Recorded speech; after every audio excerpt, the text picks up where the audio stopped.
things that you want to understand, what's interesting to you. I've tried to pitch it both from this is what BT do and why they do it. I'll try and bring a bit of what I do in my day-to-day role. And I just as a bit of background, I'm what's called an account director. So I have no real specialism in security, but my role for BT is to speak to my customer, which is actually NatWest Group, understand where their issues are, or where likely that we think we can help them, and then look back into BT, which is not an easy feat. It's quite a big, complex organisation, and actually bring that specialism to my customer. So that's sort of my role. I hope I've picked up enough during my role to know some things, but I'm very quick to go, don't know. I'll get somebody who does though. But so yeah, that's me. I'll start off just initially sort of going through why BT focus, and not just BT, but the industry as a whole are focusing on security. And as the first slide says, there are a number, many types of different what they call threat actors, and quite often they're doing it for different reasons, which can be the financial gain bit, and that is absolutely prevalent across most industries, probably across nation states as well. What they're also looking for is potentially data so that they can use that. Now, some of that might be just to actually exploit. So if they've got your data, they will then try and exploit that and try and get you to pay back for it, because obviously data is key at the moment. It's a valuable asset for most people, never mind companies.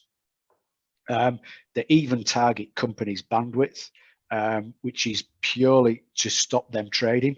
Now again, and what I've done is I've just jotted down some of the different types of threat actors, because it might be state sponsored, i.e. nation states, not always the ones you'd expect, but yeah, so some of them, right across the globe, the Russian sponsored, Chinese, French, Brazilian. A lot of them are state sponsored. Organized crime, massive. Cyber criminals. Employing highly skilled security people to do what their dirty deeds for them. Cyber terrorists, again, another one. Insider threat within organizations, absolutely.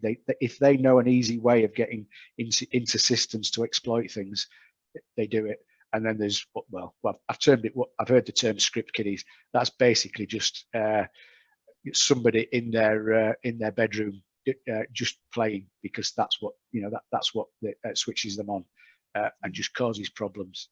So that's just sort of examples of why they do it, but also who's doing it, and obviously there's a combination there of why people do those things. So I'll flick on to the next one. So Iain, in terms of bandwidth thing, is that something that could happen to an everyday customer, somebody sort of pinching their bandwidth?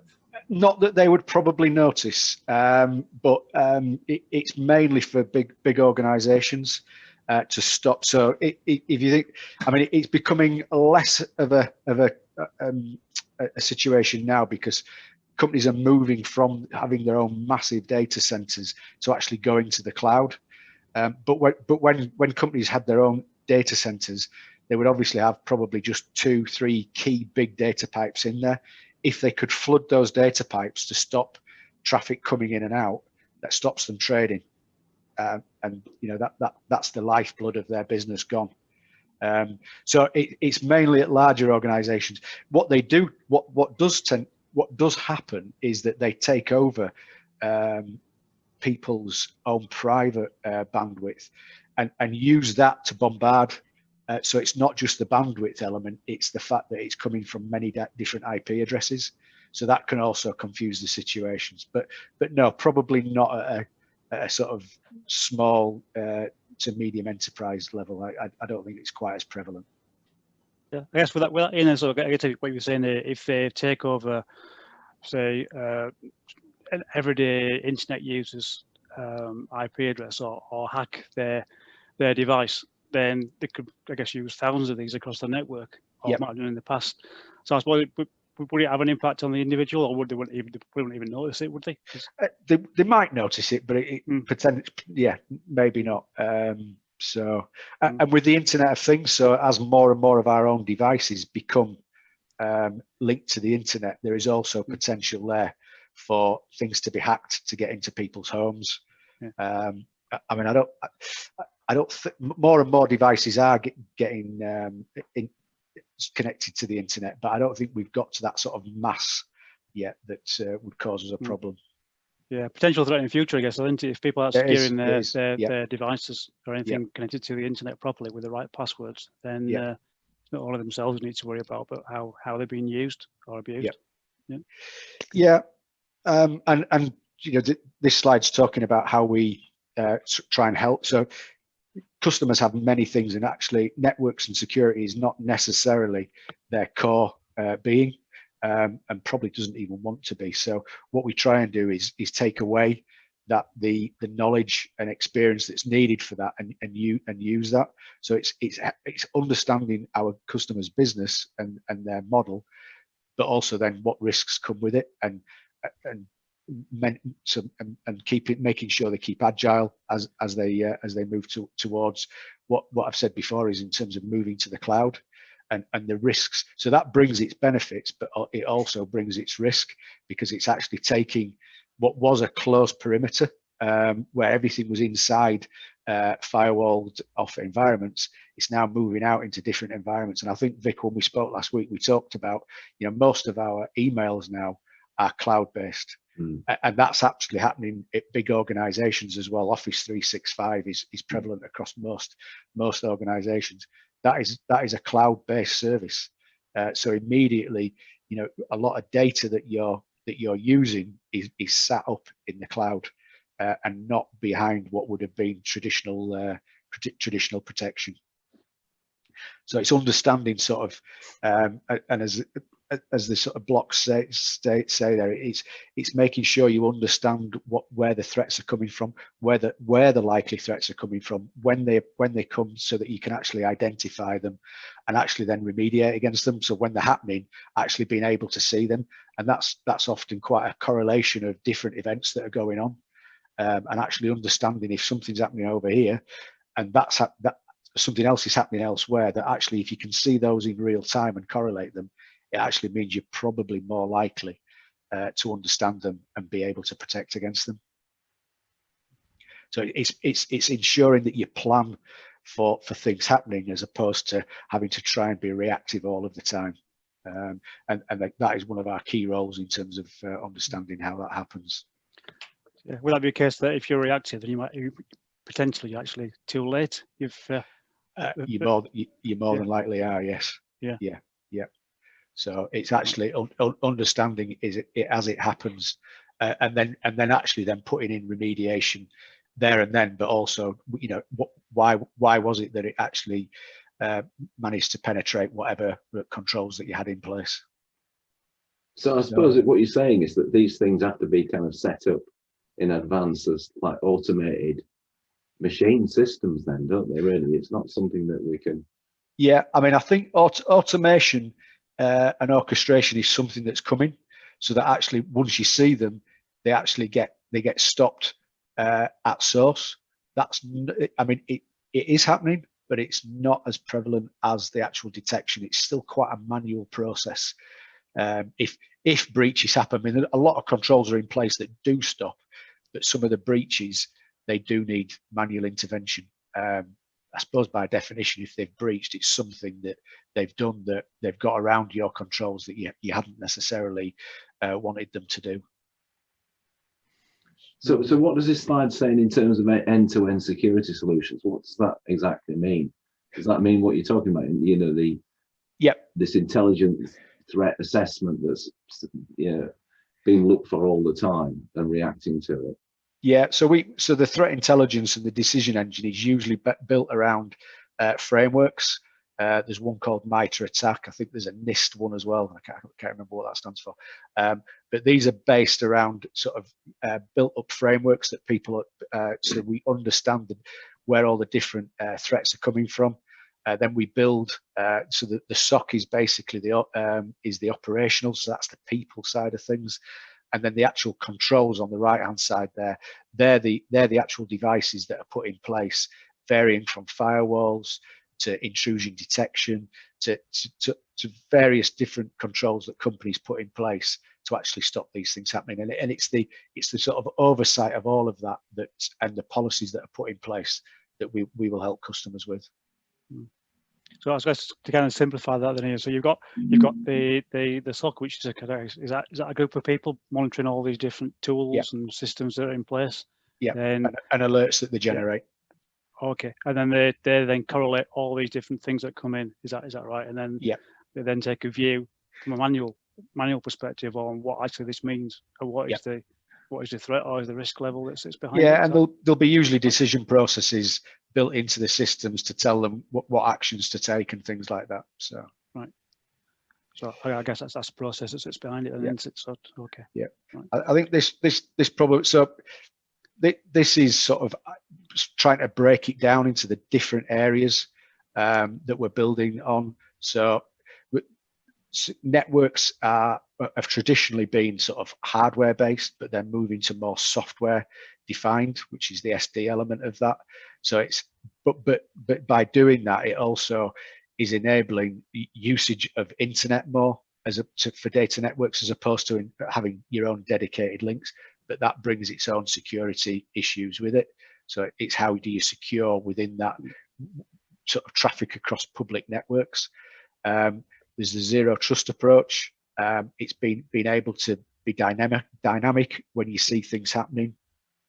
One thing that's been massive this year is people working from home, as we all are by the looks of it here, is that data securing where our people are. So it's not just where we work from; it's what we're working with. I mean, I'm working off a laptop now, but actually, people could quite easily be on this from a mobile device, from a tablet. I could be working from a cafe. Well, I could if they were open. So there's all that sort of different things that you have to, that you have to protect against. I've mentioned the fact of people moving to the cloud. And then there's also the threat detection element as well. So that's how we sort of break it down into the various components across the piece. So what does a hybrid cloud mean? Sorry, that's basically, so most traditional companies will have a legacy of services that they either can or don't want to move into a public cloud environment. So they'll more than likely keep either a limited or a comparative amount within their data centers. So this is where you've got quite a bit of it within your own sort of firewalled off perimeter, but some of it also up in the public cloud. So one of the difficulties of having that is that you're probably quite good at controlling and securing within your own perimeter, but actually making sure that same security policy is across your public area is quite difficult to do. So although it's got benefits as a business, it does add some security complexity as well at the same time. So it kind of, I'm just trying to think of things really simply. So essentially, like in the older days, we had a big computer in the office where all our files sat, and that was the thing. We could lock up with the office with a key, and we could also protect it with the firewall that was in our network, office network. And I mean, in the older days, we weren't even connected to the internet, were we, when we had our offices? But now there's an internet connection. It means there's sort of vulnerability, so you can secure that office. But now, as you say, it's all done on the cloud. And we've got so much stuff, old stuff on our office machines, that some of it's residing there, some of it's residing on the cloud. And we have to protect both. So we need a new sort of policies, if you like. Because people are using devices in a different way. As you say, we've got mobile devices where we're talking to the office and emailing customers and what have you now, aren't we? Yeah, and also you're accessing it from huge amounts of different places. I mean, we were doing anyway at the start of 2020, But I mean, I was doing a piece of work earlier. I saw a stat that 49% of people are now working from home after COVID. I actually thought it'd be higher, but anyway, it's 49%. 47% of that 49% have never worked from home before at the start of this year.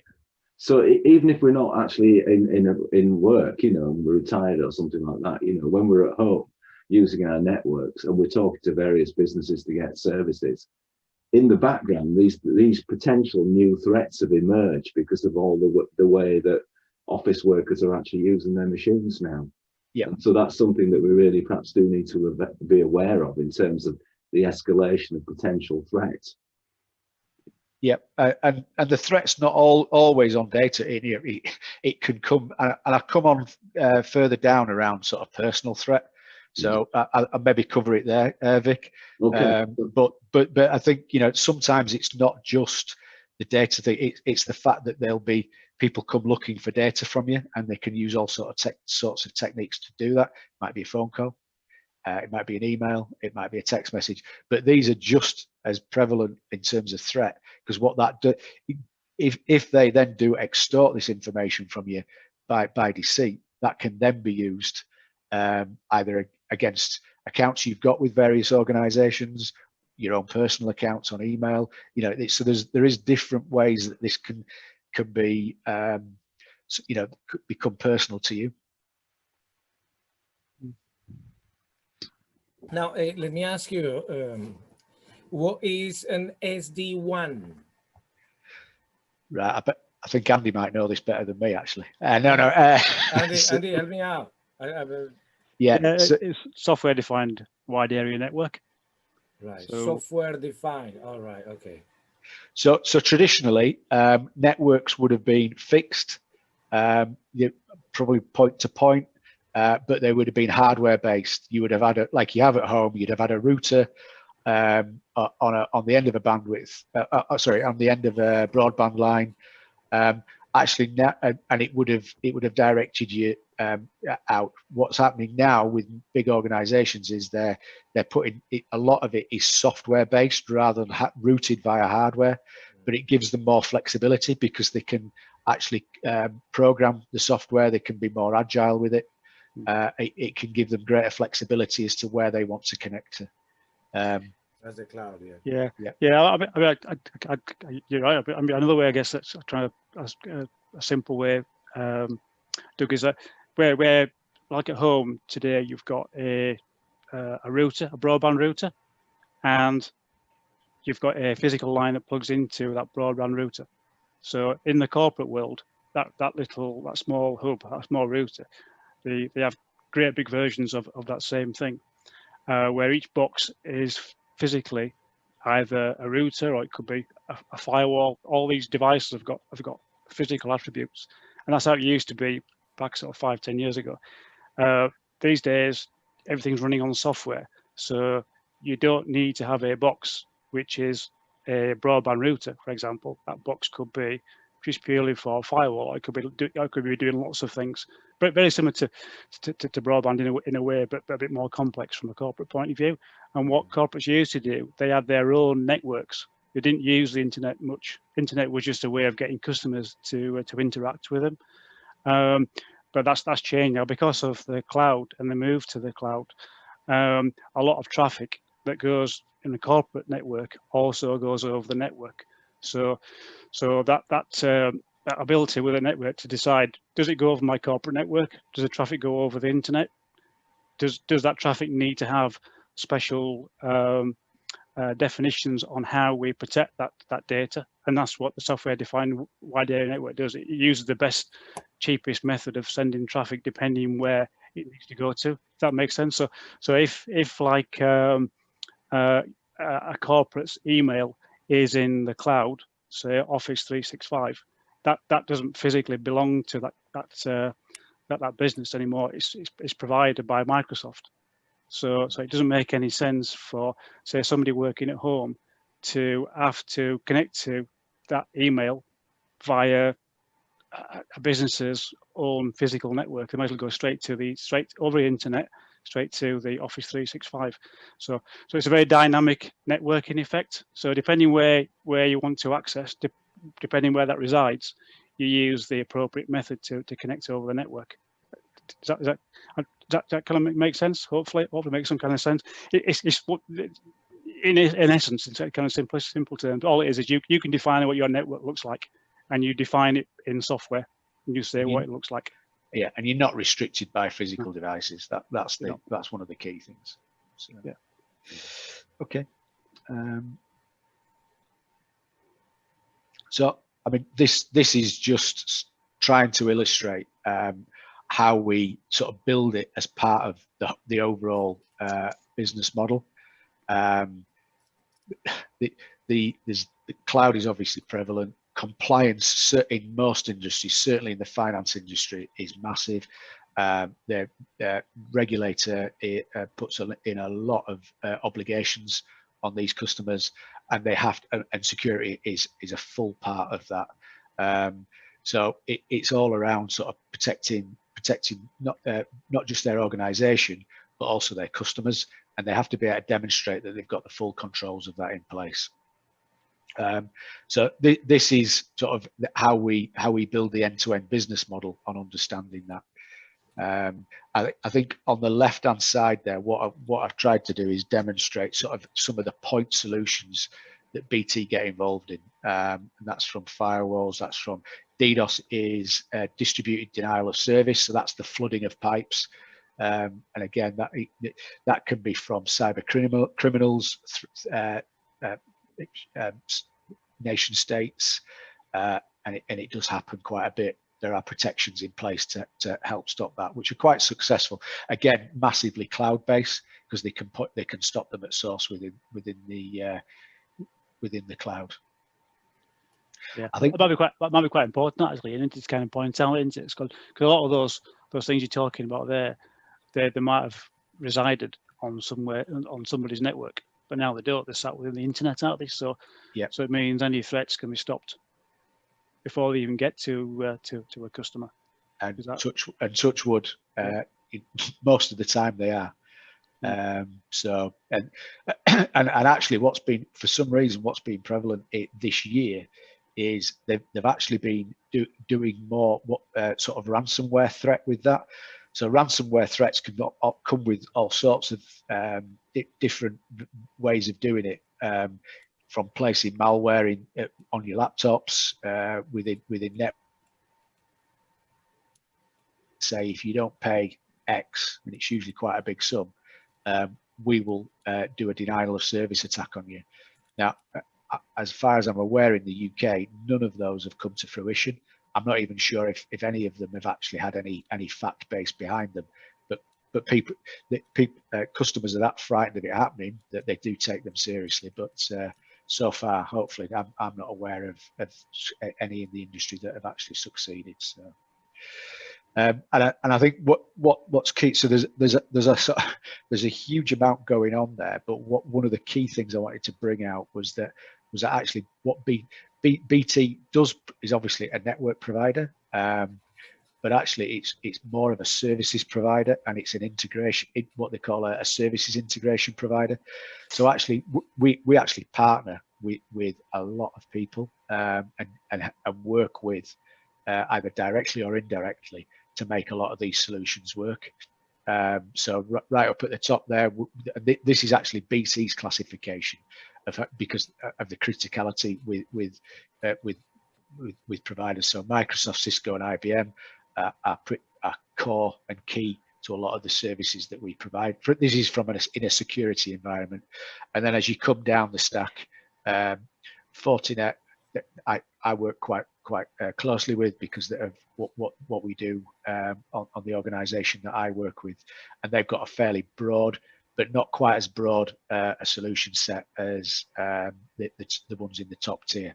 And then if you come down the pyramid, actually the ones in the bottom right there, I've heard of a couple of them primarily because of they've come out with solutions that might be relevant to me, but actually they're fairly new to the market, and that was one of the key points I wanted to bring out here, was that there are people coming to market constantly, because as the security threat evolves, they bring out new solutions to try and hopefully help with those threats. Now, sometimes you wait and you develop them within your existing security stacks, because you don't want to just constantly add different solutions that just make it even harder to manage. But a lot of them come with new ideas, and actually some of the time what actually happens is they get swallowed up by the bigger organizations who recognize the niche element and the good ideas that these guys come out with, but they then integrate them into the bigger solution stacks that they've got, and also probably the investment that these guys need. They can't their business model, but they still make money out of coming to market. So it's quite an for me, that's quite an interesting one. It's a difficult one to keep track of, because it is quite a fast moving and evolving part of the industry, but an interesting one at the same time. How do BT keep on top of that then, Ian? Because I guess you said there things are evolving all the time. So how do BT maintain currency with what's going on?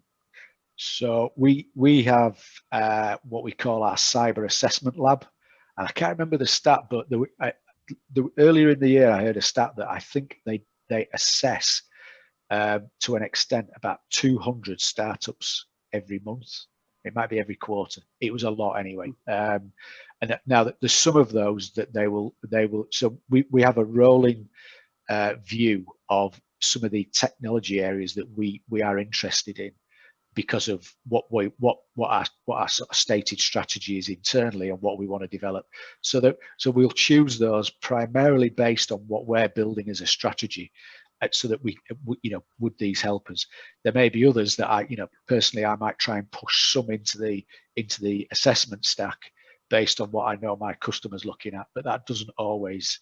There was one a couple of months ago. A customer was looking at what they call Honeypot Technologies.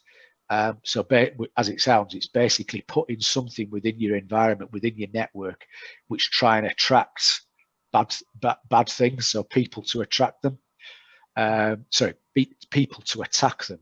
So, but actually, the threat actors usually can sniff out what is a honeypot and what is just something that they would like to attack. But obviously the honeypot technologies that are coming around seem to be able to mask the detection of what they are. But the thing is, if you can attract them, you can then understand where people are attacking you from and kill them a lot quicker at source. And it just so happened that was in our cyber assessment lab stack. And so I think they'd looked at 9 or 10 different technologies, but actually probably we're only going to look in any depth at 2 out of those by the time they've done the assessment. So that's how they try and narrow it down very quickly, so that they're not looking at this sort of broad gambit of different technologies. When we could travel, they actually did, I think it was a half-yearly trip to Israel. And we've actually done joint ones with the cyber CISO, the head of security cyber from the bank, and try and combine our investment there. But for whatever reason, Israel does seem a bit of a hotbed for this type of probably comes out of the Mossad intelligence piece. But yeah, they've got a real sort of venture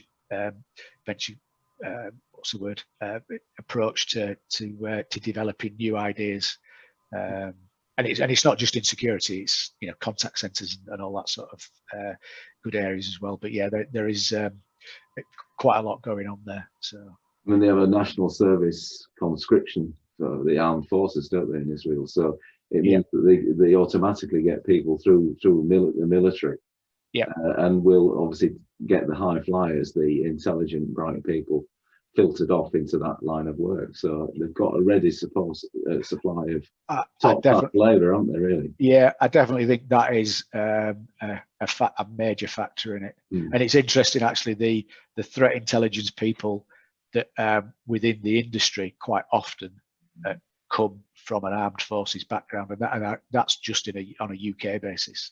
I mean, they're doing a lot in this country now with the cyber aware sort of program. There is a program aimed at trying to attract children into that line of education, to be so to get apprenticeships at GCHQ and stuff. So that's been quite a big drive over the last few years, really, because it's becoming more and more important to our national security, isn't it? There is a massive skills gap, definitely. And there were, again, this same piece of work I was doing earlier today, it was one of the stats was that it said 49%, but basically half of projects that require a sort of a cyber security skill involved with it are actually getting parked because there isn't enough skills to enable these projects to continue.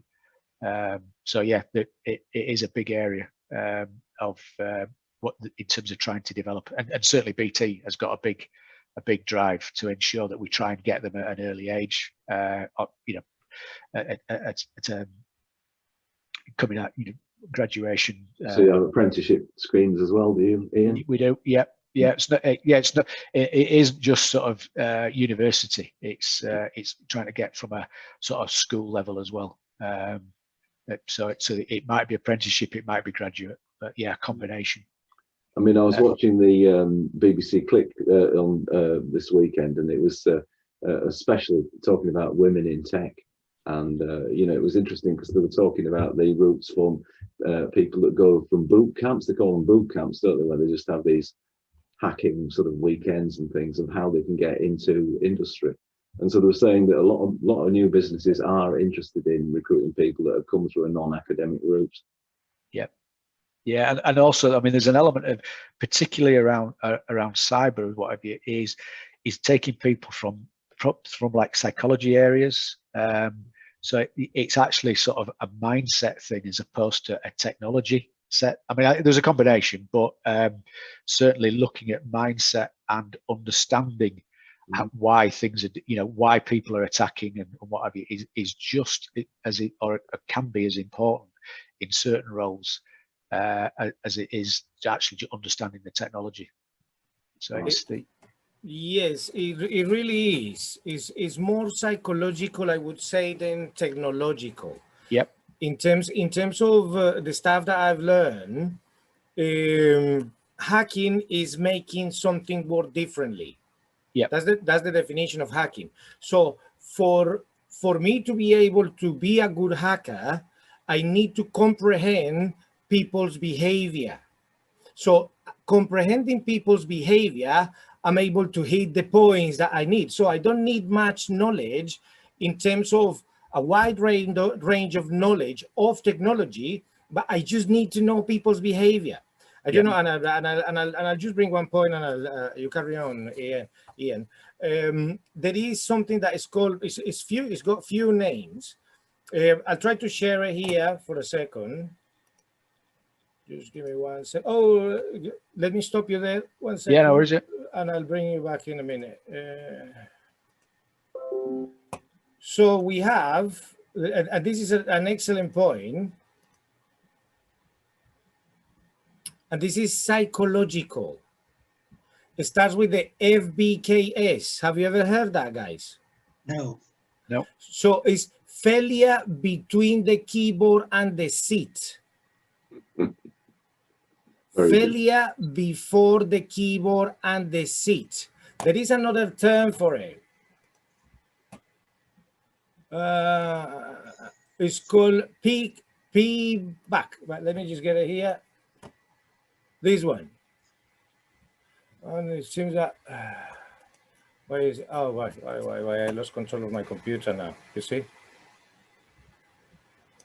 But it's the error between the keyboard and the chair, EBKAC, yeah.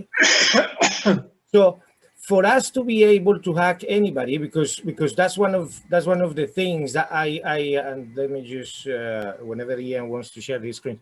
So it is very important for us to have some basic knowledge in terms to protect and how to protect us.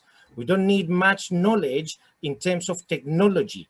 It's just the behaviors that we have, and that's what Ian was mentioning. Ian, back to you. Thank you. But yeah, no, that key point. So yeah, and this is just around sort of where BT are now looking to invest going forward.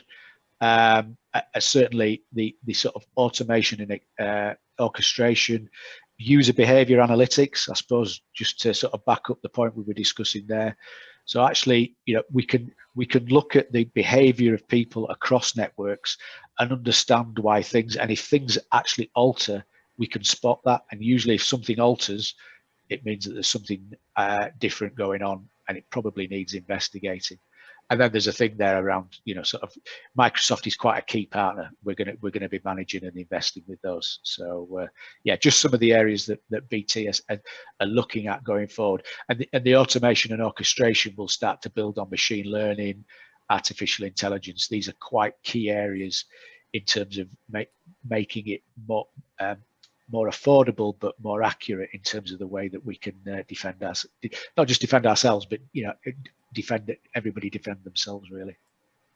I guess it's kind of when you're talking about human behavior and also looking at it, it's about patterns, isn't it? Recognizing patterns. Oh, absolutely. So, yeah. It's cross correlation between lots of different things, which humans can't spot. But if you can use the technology to do it for you, it can become very powerful. Yeah. And then this last one, in terms of what BT do, this is just, you know, I sit in that banking and financial services vertical, but we also sit across sort of manufacturing, logistics. That'll be a lot of the retail side of things, technology and life cycles. So drug companies, we've been hearing a lot about Pfizer today. They'll be in that sector, and then we're also in corporate and public sector, which includes government. We also work very heavily across Ministry of Defence. We're, you know, quite a key partner there. And in fact, if I worked for that side of things within BT, I would have to go through all sorts of different checks, etc. So yeah, quite a key area to get in. And then across the bottom there's the geographies. So I'm mainly UK focused because that's where my customer is, but I sit within an area that is global, because a lot of banking financial organizations are global. So it varies how we try, but that's pretty much how we try to set ourselves up in terms of serving our customers. What I'll do now is just I've got one more, sorry, I didn't realize that. That was the skills gap one. I thought I'd got it in. I thought it came in earlier though. But yes, that was just to go back to the point around attracting. It is absolutely a massive focus for all organisations, and one that we major on as a unique, because we have to do it for ourselves. Actually, we can help our customers by taking that pain away from them, because it is a pain. It's in terms of actually being able to do it, and it's almost an industry within our own company, being able to keep up with the skills, the recruitment, the retain, because actually quite often developing these people's great, but actually once you've developed them, they become highly valuable. So retaining them is then just as difficult. So yeah, it's that all elements are just as key within that cycle. I suppose if you're on a career change, or if you've got children or grandchildren looking for something to do when they're leaving school or uni, it's a good career to get into. Yeah, and it doesn't, and as we were saying earlier with Douglas, it doesn't have to be an IT base. So I know my daughter's done a psychology degree, and I'm wondering now, thinking about it, actually maybe this is something she should be looking at. So. Hacking, you mean? Hacking or? Well, I wasn't suggesting she became a hacker. Okay, let me jump on that one, because I do promote hacking. I do promote. We have something. We had something that is called the lab, and in the lab, the idea was to train everybody to know how the machines work. Yep. The machines work. So understanding those simple processes, because they just processes. Is much simpler than identifying how people think and behave. So what I used to say to the guys, listen, this is the program, how people could use it. And we used to set up different 6, 7, 12 computers within a network. And I said to them, send files to each other. now close the ports and try to send files. So people were able to identify which ones were the doors. And I would say hacking is a positive thing. Like anything else, you know, we can have a knife. I mean, this is not a knife, but it's my letter opener. Okay, let's put it this way. This is a letter opener, and I use it to open letters. But if my mind is in a mess, I could use this as a weapon. So a hacker could be someone that does something good. I personally think that throughout the knowledge that I have acquired, not only psychologically, but technologically, I've been able to help people. Yep. So you guys, anybody of you that come to our meetings, will learn how these things work. But we also will help you in terms of your behavior. What is the right behavior in which you will protect yourself? You will be able to think like someone that would like to try to attack you will think, and then you will learn to close those doors. Yeah.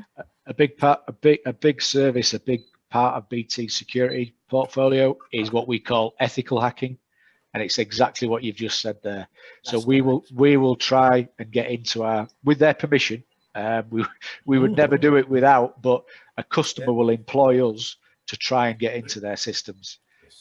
So that can be from just what they call pure penetration testing, right up to what we call red teaming, which is not just sort of getting into their networks, it's actually getting inside. So we'll have people that are actually employed to try and get into people's buildings and then do things once they're inside their corporate buildings, probably go through the bins, you name it. These guys are, yeah. It's so no, it's a good point. Very good point. In a way, it kind of links to the sort of psychology as well. You know, there is a thing in that they talk about a lot in machine learning and for artificial intelligence about the bias that we put into these sort of systems. And of course, if you're trying to develop intelligent systems to collect see behavior patterns, the sort of things that Facebook does, you do very much need psychologists working side by side amongst the programmers, right? You're ready to kind of make sure that they have the right kind of bias or the right kind of way of looking at behaviors. Yeah, you know, there's a lot of interesting work there, I think, for someone who's in that studying that field at the moment. Definitely. So this is sort of now coming into sort of trying to bring it down to sort of our personal level. So yeah, open source intelligence, social engineering. It's social media, and what you shouldn't, or well, I suppose, I mean, social media in terms of how you want to access it and what have you is a personal preference. But I think what has been impressed upon us in terms of within BT is actually it's the risk that you can expose yourself to, but by using different social media outlets. I mean, the ones that have been highlighted on here are probably the ones that we're all used to in terms of Facebook, LinkedIn, Twitter, but you know, it could be Instagram. I'm sure there's huge amounts of more that I don't use, but I know that a lot of younger people will use. And this is about understanding the different profile settings that are within these tools, and actually, you know, locking them, having them completely open could leave you open to all sorts of identity theft, and then the consequences beyond that. And what we try and do is educate so that people have got choices. You know, it's but at the same time, it's, you know, these choices can have consequences depending on how you review that. And I mean, certainly, my daughter's a teacher, and certainly as part of her training, she was taught around how not to use Facebook, and within a while she was at a teacher training, because of how students previously, and good students as well, had been caught out by having an open Facebook account and then doing seemingly you know, innocent type activity, but parents picking up on that. So they're now basically locked down all of their social media profiles, but also then try and anonymize themselves so that they don't actually get easily searched. So that's just an example from a different environment, but quite as easily as how. So again, Andy, Vic, I did mention about getting this tool available. I've not managed to find out yet, but I'm fairly sure I'll be able to get you some access to it, just to have a look through and see how applicable this would be.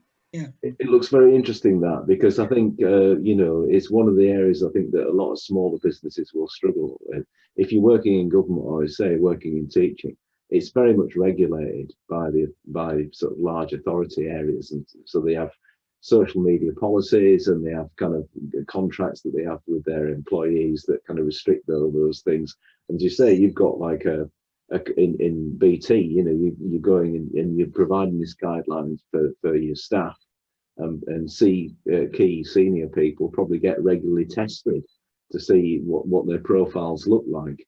But for small sort of charities and businesses, that particularly ones that might be helping kind of support clients, you know, the general public, you know, there are kind of risks there that perhaps have not been terribly well thought through, because a lot of organizations are growing and evolving, so they don't really have a lot of time to kind of spend working on this. They might have got their you know, computer system sorted out, or outsource some contracting to provide some antivirus or whatever on their office system, so that customers are protected that way and emails are protected. But it leaves a huge amount open, doesn't it, really, as you say? It can do. Protecting your staff and its clients. Yeah. I guess that's the thing, isn't it? Because any company or business or charity or even individual that's got a public profile needs to be aware of what that actually looks like right across the whole of the business, isn't it? But it's fair to say that a lot of small charities, they really try and use the social media to maximum effect. It's a good way of reaching people. So they, you know, people are using staff profiles to sort of promote the kind of work that they do, and they're often driven by, you know, the cause, because that's why they're involved in third sector working. You know, they actually are good people trying to do good things in the community, and therefore those are the sort of things that can actually put them at risk as well. Yes, without doubt he can join the group. I would say, fortunately or unfortunately, our information, anything and everything that we do, is already known by someone. We have to have peace of mind in that sense. Whatever we do online is known. We always leave footprints on the internet whenever we do something. Yes, there are people who would like to take advantage of that. In that sense, they will use psychology. It's very important to identify, to learn to identify where emails come from, where calls come from, where attacks come from. So that's a behavioral thing. For example, you guys, all of us are really nice people. And if we see an email that is written in big letters, I need a favor, we will tend to go and open it. But we need to learn to identify what email address is coming from. If we know the email address that is coming from, or if someone rings us and we don't have the number there, just to know who's ringing, or the text. Very important. So Douglas, we have biannual training specifically to identify. I mean, that's called a phishing email, spelt with a PH. But there's all sorts of phishing. There can be phishing via text. You've said it, phone calls, whatever. And we are refreshed on that training, not because we forget, although we probably could forget, around the fact, you know, it's actually about the different types of phishing. So that sort of, I want a favour one, you know, probably quite a traditional one, but they're using different techniques, different methods, and unfortunately, quite often they're pretty good at them. But it's being able to identify when they are, and that guy, by the sounds of it, is giving very good advice, because he just straight away said delete it, which is ultimately all you can do. But you're right, Douglas. It is actually being able to identify them first, and building up a knowledge of you know, what things are likely to be asking you to do something, especially if they're asking you to open something or click on something. If it's to open something, there's usually malware in there, or if it's to click on something, potentially they're asking you for personal information, something that they can actually make some money out of or do something naughty with. Yeah, thank you for mentioning it, because it's the psychological bit and the malware bit. Yeah. those people, for example, the friend that sent that email to you, the email, he may have opened an email that had malware. Now, when the malware, when you click on an email and you open an app, or you click on a link, that link is giving access to the individual to get information from your device. Yeah, yeah. So that is something that we need to avoid. And I would say it would be lovely to have you back again, because we do need, I mean, we do have some knowledge, but you come from BT, a well-known organization, and they got all these courses, and you have, believe me, you have a lot to share with us, and a lot that we could learn from. So knowing these structures, it is important for us, because if we don't identify where things come from and we act on them, we may be paying the price. The guy may have gone into a malware thing. They had access to his email account, yeah, because they get control of the email account, and through that email account, they send information to other people. Yeah, back to you. Yep. What I wanted to know, though, you know, like we're on this Zoom meeting now, how can he enroll to go on this, you know, on this course? Is that a question for Iain? You know, is there any information that I can tell him where he can join a Zoom meeting like this? Yeah, it's published on Eventbrite. And if you go to our website, you can find information about all the things that we're doing. Eventbrite. Eventbrite. The GTT website, and we have an Eventbrite link as well. So the information's on there. Go on, Iain. We're running at 3 o'clock. I realise that we might be keeping people. So yeah.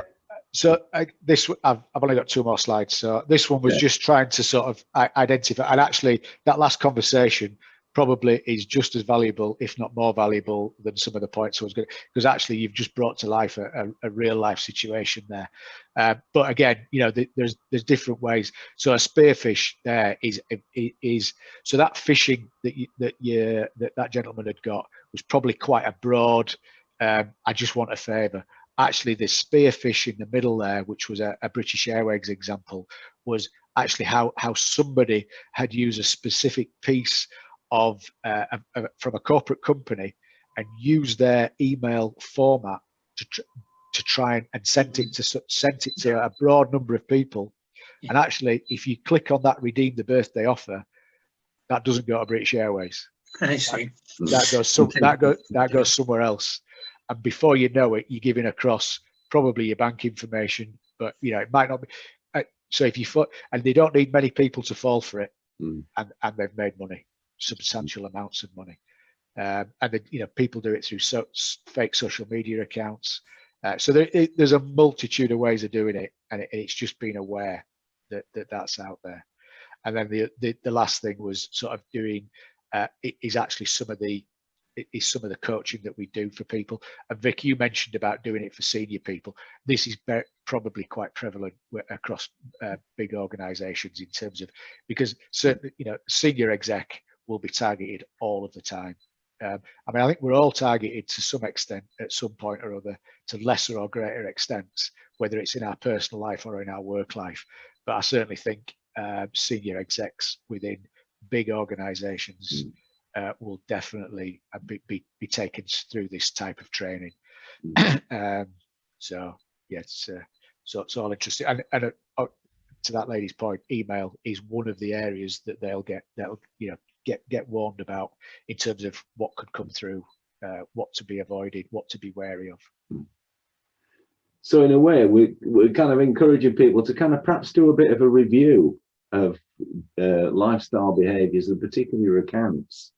You know, so this is kind of builds quite well on what we talked about last time. You know, so there's three main issues really. There's your devices and your network, and then there's yourself, and you know, and yourself in terms of the accounts you use and how you use your privacy settings is a big thing. And it's a very good checklist that you've got there for people to run down and start to sort of unpack, isn't it? Right, all those things, because I'm sure all of us have got right room where we can improve things.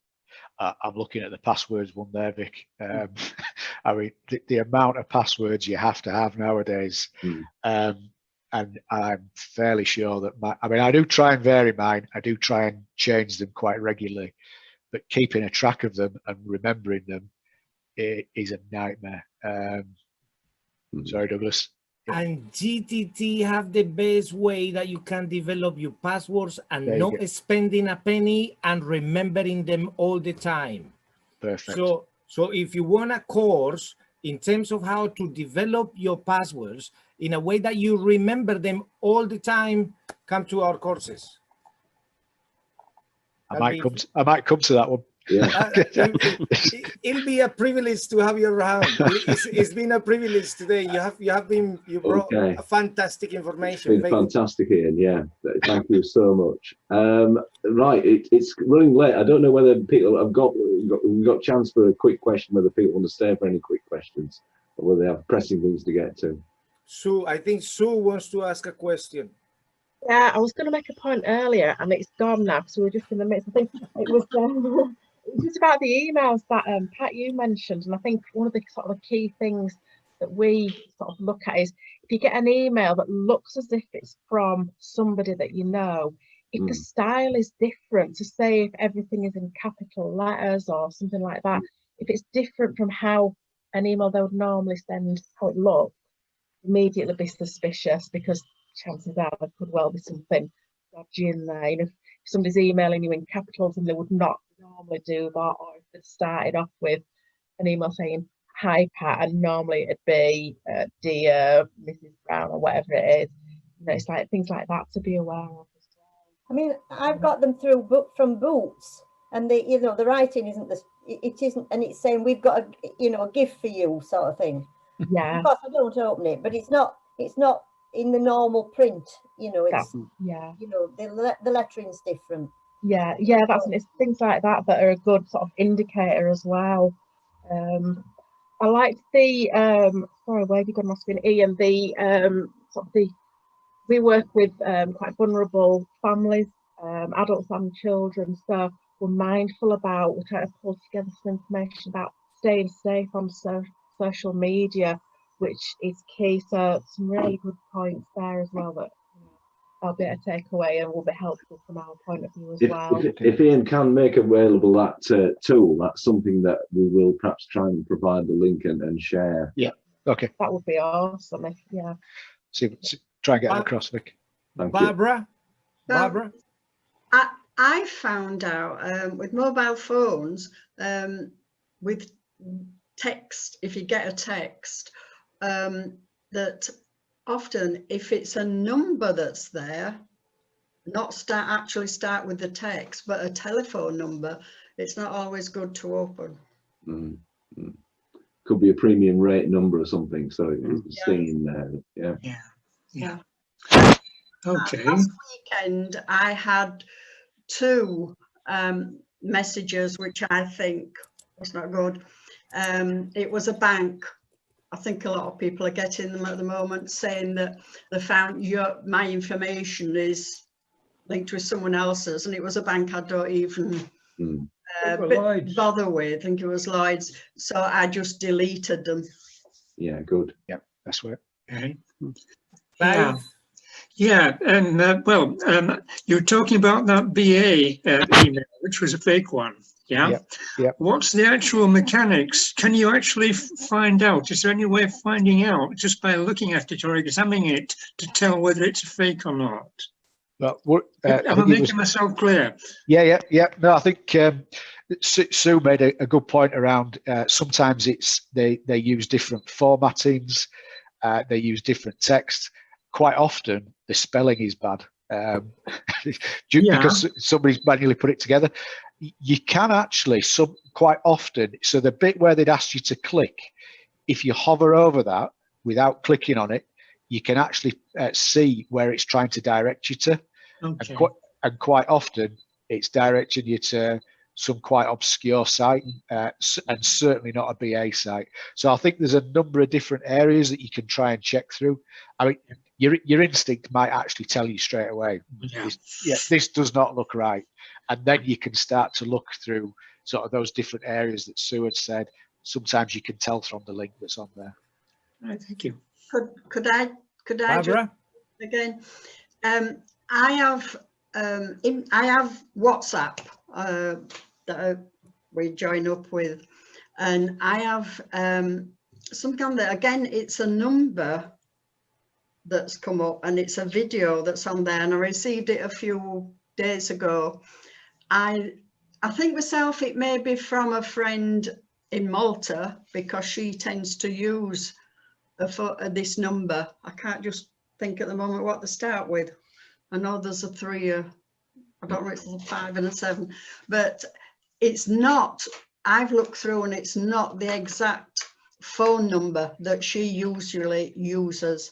It's still waiting there for me to decide what I'm going to do. I've not opened it yet, but I do keep thinking, well, I will send an email to her and ask her if she's sent that. Yeah, ask her if she's changed her phone. Might be a good idea, because sometimes people forget to tell you, don't they? It is a friend trying to get in touch, and of course it wouldn't show up on your phone directory on your mobile, would it? I don't know how else to look at it to find who it to be. I was going to say, as you said, Vic, if that lady's number was in your phone, you'd automatically pick her up. So if it's not coming up with somebody's name, i.e. you've not got it in your phone, I would be extremely suspicious. Well, she often, that's the way she often sends them. I may only get 2 in the year from her. Yeah. And she uses a phone number, but she does tend to, I noticed, to often alter a phone number. But I'm not opening that until I've tried to get her via. Yeah, no, best way, check on email first. Yeah. Yeah. I've noticed that John wants to say something. John, no? I saw you like thinking like, oh, you had an itch. It's been thoughtful. Being thoughtful. Vic? Okay, well, I guess that's probably it then, really, for this afternoon. We're going to be running another one in a month's time. Yeah. I think just once again, you know, thanks for everyone to come in, and a special thanks to Iain for enlightening us about what is going on with BT down the background. So thank you very much, folks. Thank you. Much appreciated. Thanks, everyone. I mean, if